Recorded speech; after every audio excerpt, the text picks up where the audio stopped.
Kok bisa Pulau Paskah jadi milik negara Chile? Gimana ceritanya? Kenapa Chile punya wilayah yang jauh dari daratan utama? Dan kenapa Chile bentuknya kayak gini? Kalau ini kan udah kita bahas, men. Iya. Kenapa Pulau Emot Batu bisa menjadi milik Chile? Keliling dunia yuk. Hayu. Hola amigos. Tahu emot batu ini? Nah, absen dulu yuk. Pakai emot batu. Kok bisa ya ada emot batu? Oke, mimin serius. Patung Moai ini sangatlah terkenal, dan lokasinya berada di Pulau Paskah. Pulau Paskah sendiri memiliki nama asli sebagai Rapa Nui. Rapa Nui, sebuah pulau yang lokasinya ada di Samudra Pasifik. Rapa Nui memiliki luas 163 km persegi. Hanya ada satu kota di Rapa Nui. Kota itu bernama Hanggaroa. Tapi ya, bukan berarti tempat tinggal penduduk hanya terpusat di Hanggaroa. Di beberapa tempat juga masih bisa ditemukan 1 atau 2 rumah penduduk.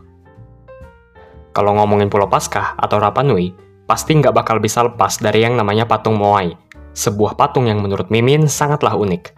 Mungkin sebagian besar dari kalian juga berpikir demikian. Karena patung ini memiliki wajah yang besar dan memanjang, dagu patung Moai juga besar, dan kedua telinga patung ini memiliki bentuk persegi panjang, lalu memiliki celah mata yang dalam. Patung Moai sendiri menimbulkan banyak pertanyaan tentang apa arti dan maksud dari patung Moai, apa tujuan patung Moai ini dibuat, dan kenapa patung Moai diciptakan sedemikian rupa, sehingga menciptakan wujud yang unik. Tapi sebaiknya kita jangan bicara tentang patung Moai dulu, karena yang menjadi pertanyaan sebenarnya soal Pulau Paskah adalah, kok bisa jadi bagian dari negara Chile? Iya, negara yang bentuknya kurus dan panjang itu. Kalau kalian nggak keberatan ya, boleh dong habis nonton video ini, mampir juga ke video Mimin ngebahas soal Chile. Oke, kita lanjut. Sebenarnya ya, tidak ada yang tahu pasti siapa dan dari mana orang yang menjadi penduduk pertama di Pulau Paskah. Tapi kalau bicara siapa yang pertama kali datang ke Pulau Paskah, maka jawabannya adalah orang-orang Polinesia yang merupakan penutur bahasa Austronesia. Orang-orang Polinesia tersebut dipercaya berasal dari Kepulauan Marquesas. Menurut catatan yang ditulis oleh seorang misionaris pada tahun 1860-an, di Pulau Paskah atau Rapa Nui, pada awalnya memiliki sistem strata sosial yang sangat jelas. Maksudnya kalau dulu, di Rapa Nui ada yang namanya kasta. Kasta itu maksudnya begini, ada pembagian kelas masyarakat.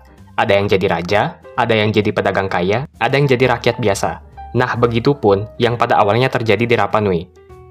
Dulu ada sistem kasta, dengan seorang arike, atau raja, memegang kekuasaan mutlak seperti dewa. Selain raja, terdapat juga pendeta, kalangan prajurit, dan rakyat biasa.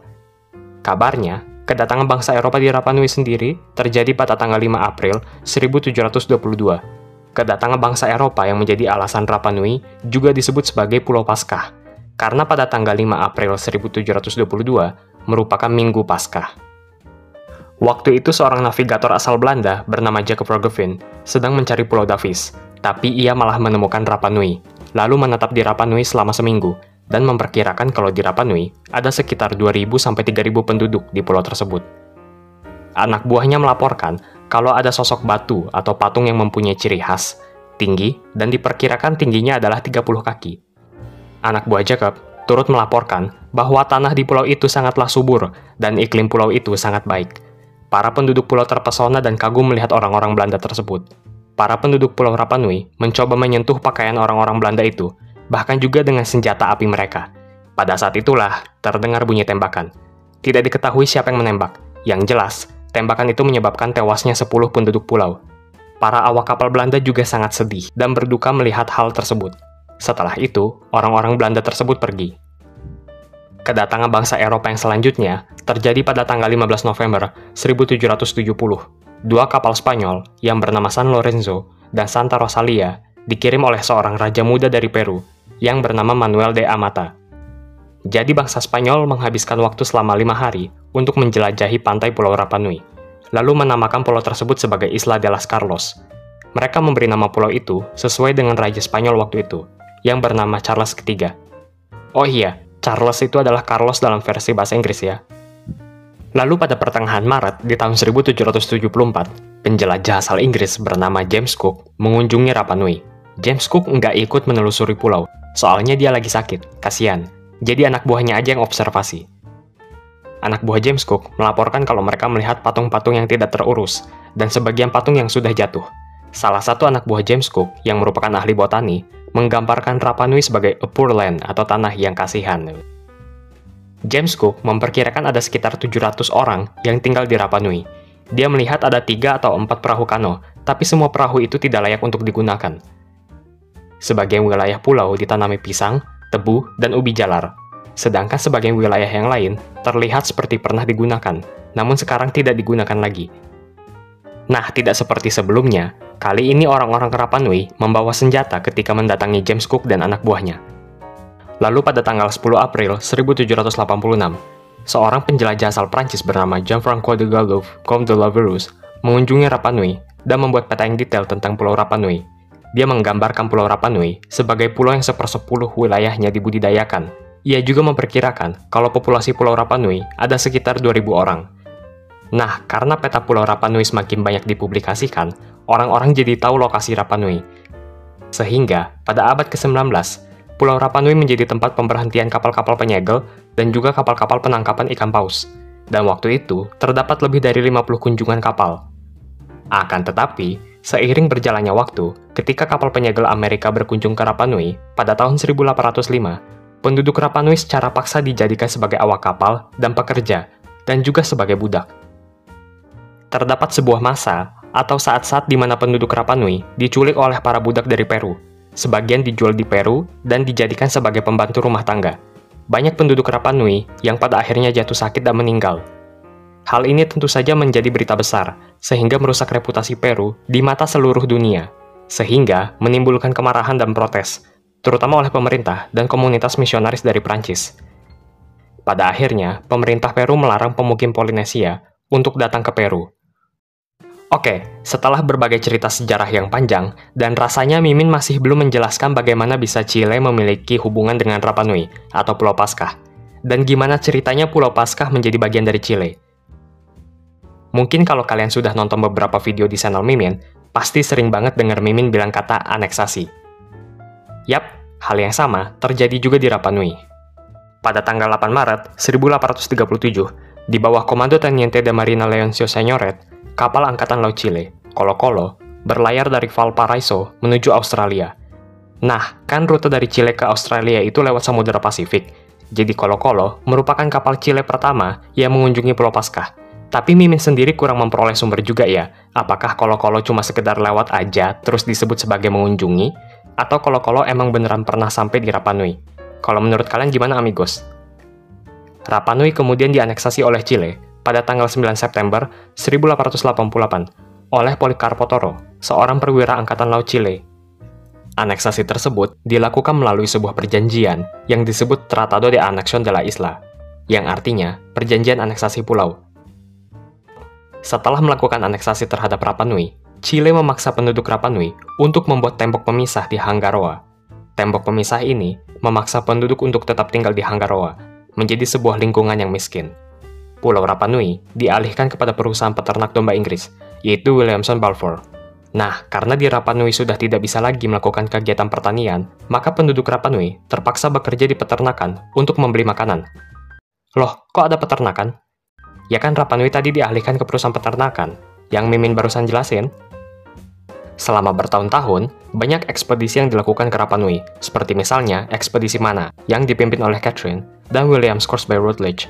Pada bulan Maret 1914, ekspedisi Mana dilakukan untuk survei arkeologi dan etnografi selama kurang lebih 17 bulan. Selain itu, terdapat juga kapal perang dari Jerman yang berkunjung. Ada yang sekedar singgah untuk sementara, ada juga yang tujuannya untuk mendatangkan pelaut serta pedagang dari Inggris dan Prancis ke Rapa Nui sebagai tenaga kerja yang dibutuhkan untuk ekspedisi para arkeolog. Hingga tahun 1960-an, suku Rapa Nui hanya tinggal di Hangaroa. Bagian lain dari pulau itu disewakan kepada perusahaan Williamson Balfour sebagai peternakan domba hingga tahun 1953. Rapa Nui kemudian dikelola oleh Angkatan Laut Chile hingga tahun 1966, dan pada saat itu, pulau tersebut dibuka kembali secara keseluruhan. Penduduk Rapa Nui diberi kewarganegaraan Chile pada tahun itu. Jadi gitu ya, orang-orang Pulau Paskah juga diberikan status kewarganegaraan Chile. Pada saat kudeta Chile di tahun 1973, Rapa Nui atau Pulau Paskah dijadikan sebagai darurat militer. Oh iya, satu pertanyaan lagi. Gimana cara melakukan akses dari Chile ke Pulau Paskah?